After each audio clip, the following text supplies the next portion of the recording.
Hello everybody, welcome back to another video. Today, shockingly, I'm here to talk about OWCS. I know I didn't talk about it at all during Stage 2. That was not my intention. Things just kind of happened that way. But we're back for Stage 3. Today, I'm just going to do a bit of a kind of casual video, just kind of going over some of the things that happened in between Stage 2 and Stage 3 as we kind of head into this stage. Just talk about some of the big storylines, some of the things I'm kind of looking out for as we head in from, you know, this break from the end of Stage 2 into Stage 3. So, just enjoy the ride. We're going to talk a bit about what's been going on. But I want to start by showing all of the rosters for EMEA, and then we'll go to NA after I've talked a bit about each of the kind of stories. But real quick, here's a look at all 8 of the teams. You can see we have ATVI, Twisted Minds, Virtus Pro, Gen G, Team Peps, Team Vision, Good Guys, A&M, and Quick Esports. Pause if you want to spend more time looking at these teams, but those are the 8 teams. The notable team that is not there anymore, of course, is the Ultimates. One of the big storylines from the past, the break between stages, was the dissolving of the Ultimates, their players and staff kind of scattering to the winds. Some of them remaining here in EMEA, some of them going wherever they could find a spot. I think Kai, Twilight, and Heesung are the only ones that aren't somewhere else right now. I think everybody else managed to find a team somewhere. But that's kind of the big story. Obviously, Kevster, the most notable one, moving over to Virtus Pro. You have Sky going over to Gen G. Christopher moving over to Coach NA for Space Station Gaming. Sile moving over to Team Vision. So, Chase moving over to ATVI. That's the other one. So those are all the kind of moves there. So with the Ultimates gone, that meant that Quick Esports gets the third spot or the final spot here, which they had taken over a roster. I don't remember exactly which roster it was, but lots of things that kind of moved and changed. But what I really kind of want to highlight with EMEA, and the thing I want to talk about the most and focus on the most, is the kind of seemingly we are moving into what could potentially be a double flex DPS meta. And I'll of course talk about this again in NA, but if you've watched some of the Korea games from this past weekend, it was a lot of Tracer Genji getting played. Obviously, there was a couple hero bans that made that not always the option.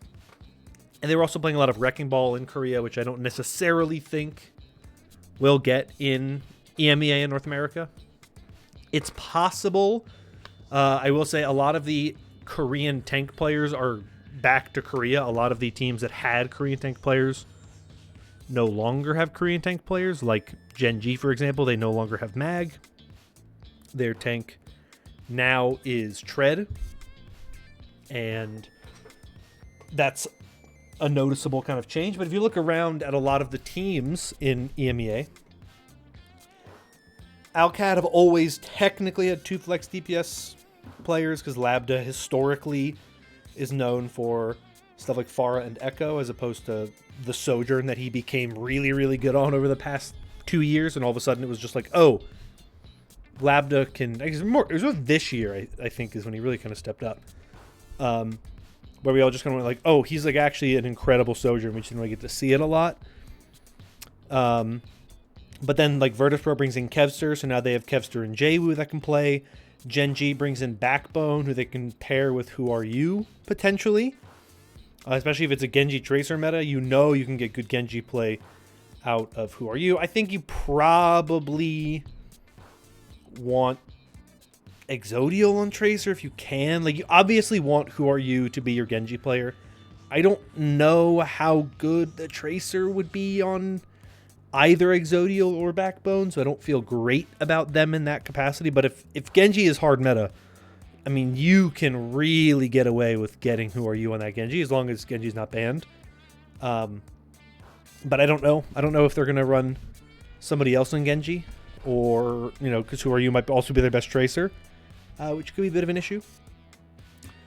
You look at a team like TM, of course, they have Psycho, who very good Tracer player, and Flex DPS player. Quartz can play your hit scan, so you're probably going to be seeing a lot of Yubi if it's a kind of Tracer Genji meta, but that's a pretty solid look for them potentially as well. Lots of interesting things you can do there. And then you have a team like Team Peps.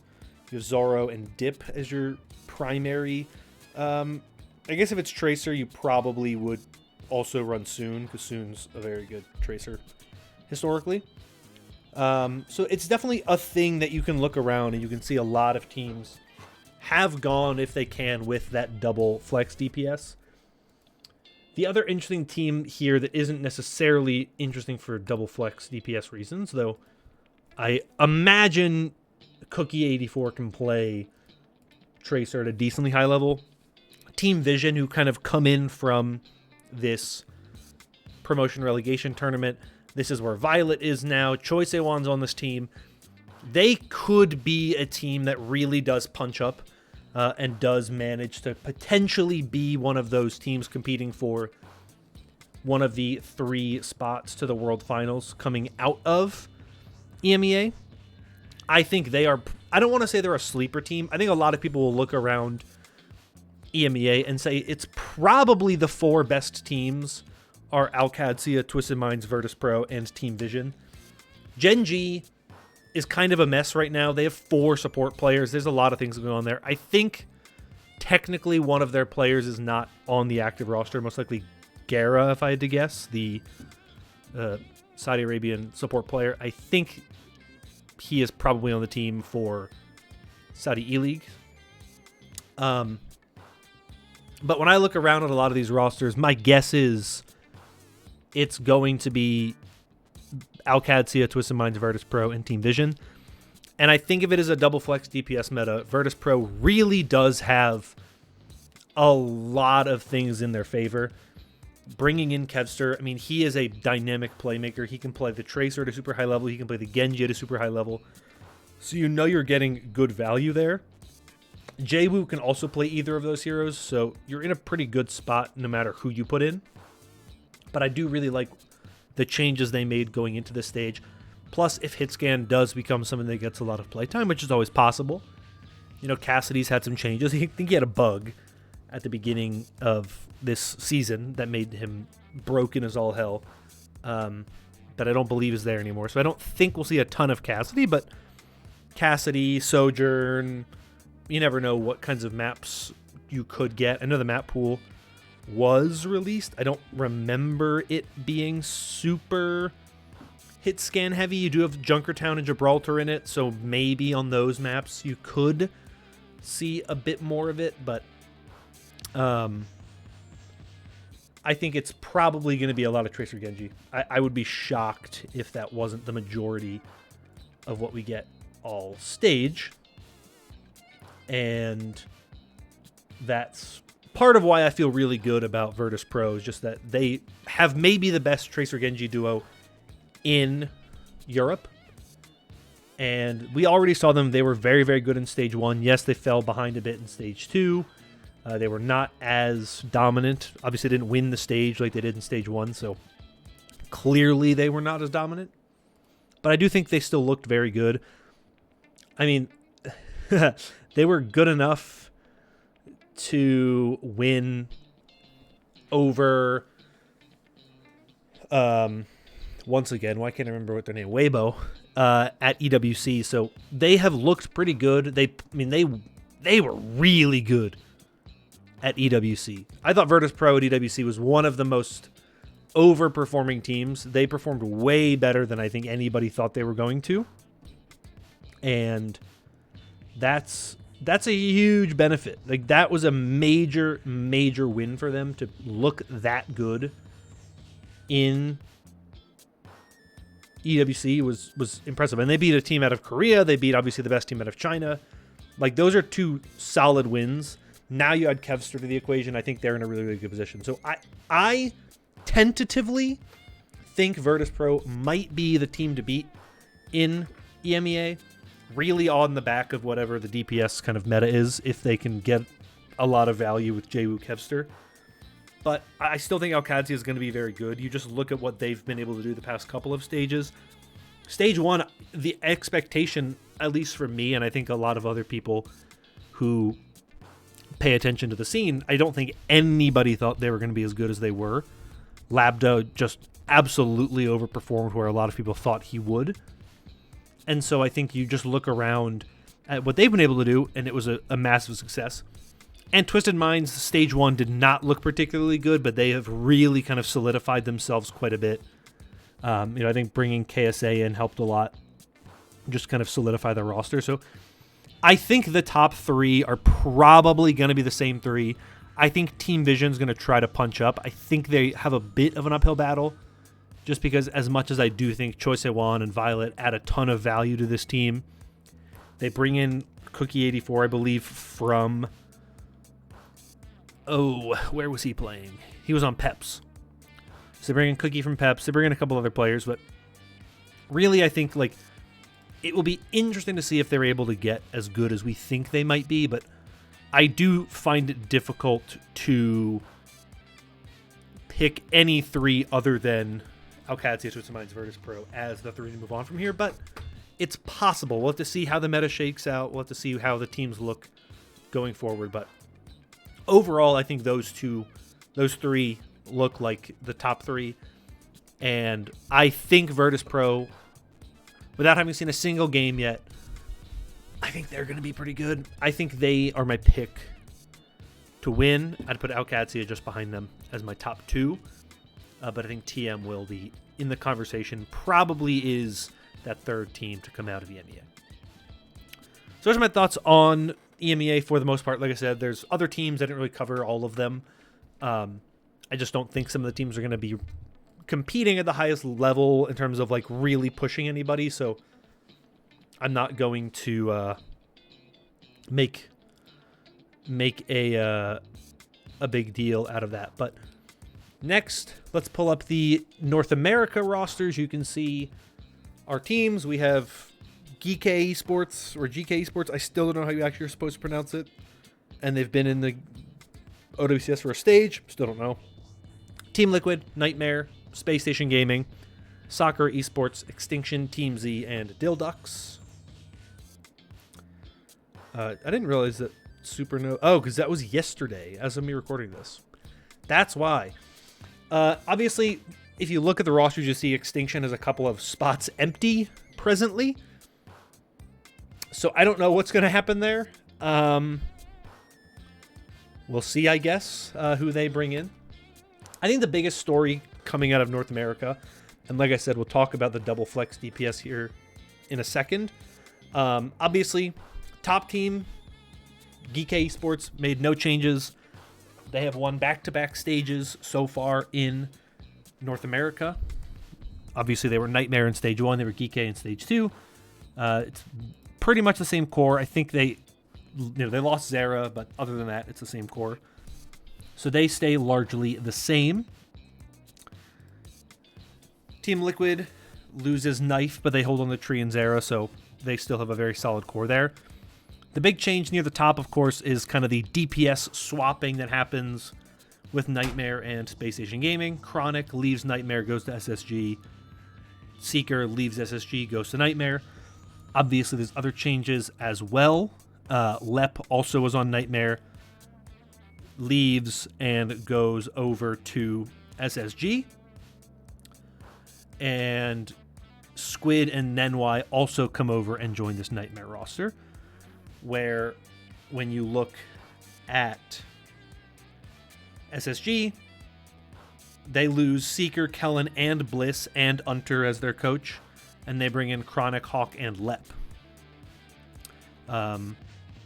with Christopher becoming their new coach. So big changes for SSG. I think it's probably for the best that they made changes. I will be honest with you. I feel like they honestly kind of moved horizontally. I don't really feel like they are significantly better as a team. I like Hawk. I don't think he's like a major upgrade over Kellen.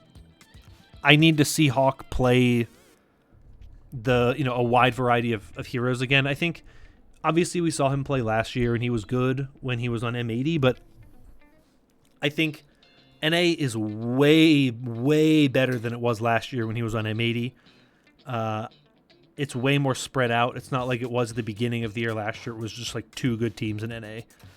And then in the second half of the year, like Nightmare started to really kind of pick up steam and become like the second best team.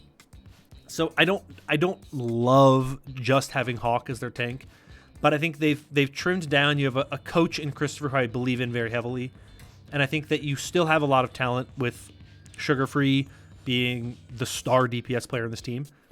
If we're moving into a double flex DPS scene, I'm a little worried about Chronic, because obviously Chronic is a pretty prominent hit scan DPS player. Sugar Free, they're better Genji and they're better Tracer, from my understanding. I would imagine they're gonna stick Sugar Free on on Genji, because that makes the most sense. Put Chronic on Tracer. But I'm curious to see what the meta is going to be, because like I said, Korea's playing a lot of Wrecking Ball. I don't think we're going to see Wrecking Ball much in North America. Maybe on Team Liquid, because Infected does play Wrecking Ball. But, Hawk is known for stuff like Diva, Sigma. He's more of an off-tank player traditionally, so we'll need to see what they roll out on. But I think they're probably overall still going to be pushing up to try to get into that third spot in North America. I really like what Nightmare did. I think Seeker coming back, very, very good. I think it's just a better environment for him to be on. I really think they have the tank spot down. They can play Rhino if they want to play Rhino, if that's what the meta calls for. If it's a ball meta, you can kind of play Rhino. And you have Painkiller for, if it's a Ram meta or a Diva meta, you have a little bit more variety there. And I think the Luke Mino Squid backline is a really solid backline. They have a ton of history together. They played together last year on Timeless. So this is and I think earlier this year. I don't know if they were both on Timeless earlier this year, but it's a backline I believe in. And I think the Rocket Seeker duo is really, really good. But I would say right now, based on what we know, I think Team Liquid is probably in the best position. Like I said, if it's a double flex DPS meta, you feel pretty good when you can throw out the Zera Genji and the Tree Tracer. Like, this is a meta. This is the exact meta Team Liquid wants. If they can't win in this meta, they can't win in any meta. And they looked good at EWC. They had a couple good results at EWC. They went to map 5, I think it was, against Crazy Raccoon, and ultimately lost to T1, but still looked pretty good. They were, where is their group? Yeah. Oh, they beat Varel, went to map 5 against Team Liquid, against Crazy Raccoon, so they looked pretty good. I think this is the meta that they should, in theory, be the most comfortable on. Infected can play the Wrecking Ball. That is a hero that not a lot of players in North America play at a high level. Infected is one of them. So they are built to compete in the way that a lot of the best Korean teams are, in terms of what their strengths are. I trust the RuPaul Vega backline a ton. That's a really, really, really good backline that I think will look pretty solid in this meta. So I really like where they are. I think obviously they're going to be competing with GK as the top teams here in the region. But I feel really, really good about where they sit in this meta in terms of the DPS picks, the tank picks. We'll see what happens with Wu Yang coming into the game now. Who is the Wu Yang player? Who is the one who has that value on the new hero. But I do really like Liquid in this meta. And I liked Liquid a lot in Stage 1, and they burned me. And I didn't believe in them in Stage 2, and they played very well. I think they're improving a lot. And this, to me, is the meta where if they are going to do well, it has to be in this one because they are built with a double flex meta kind of in mind. They don't even have Knife anymore. Knife is gone. They had Knife. Knife, also a very good flex DPS player, but he's gone. He's playing in Korea again. He's not here anymore. So you know you're going to play Tree and Zera. Those are the only 2 DPS players they have. And they could not have lucked out more with the meta if they had tried. So that'll be exciting. They do Nightmare Team Liquid is one of the first games. I think it's the first game of North America for the weekend. So that'll be an exciting one. That'll be a big game to kind of see what happens, and we'll kind of see where those teams are. And then I don't know when they play Geekay, but I'm excited. I'm very, very excited to see this one. I like where these teams are. I'm just checking the schedule to see when they play. They might play the last. They play on October 4th, week 5. So there you go. We have to wait a little while before that one, but I do feel really good about Liquid. I think they're my pick here in North America. I think they look really good. I think this is the meta I expect them to be the best in, and we'll see what happens with the rest of North America. I think it's going to be similar to what it's been the past couple stages, where the top 4 teams are clearly the best, and then the bottom 4 are just kind of fighting for position at that point. It's the same 4 teams, both Supernova and Dildux were in Stage 2 and made it back through the promo relegation. So North America is very similar. Obviously, there's been tons of roster shakeups, and some players have been moved around, and we don't fully know Extinction's roster right now. I'm sure behind the scenes they have done more, but we don't fully know. So I guess we'll see what they do with their roster. I'm still trying to figure it out. I don't know what their roster is going to be, but we'll see. Those are my thoughts going into Stage 3 for EMEA and North America. Let me know in the comments what your thoughts are, where you agree, where you disagree, whatever. I'm excited for this stage. I think it's going to be really fun and exciting. I've been really enjoying NA and EMEA this year. Kind of more than I have in previous years. And I honestly am having more fun with it than I am with Korea. Even though Korea is still the best region, I think NA and EMEA are more fun. So that's my take. That's my thought.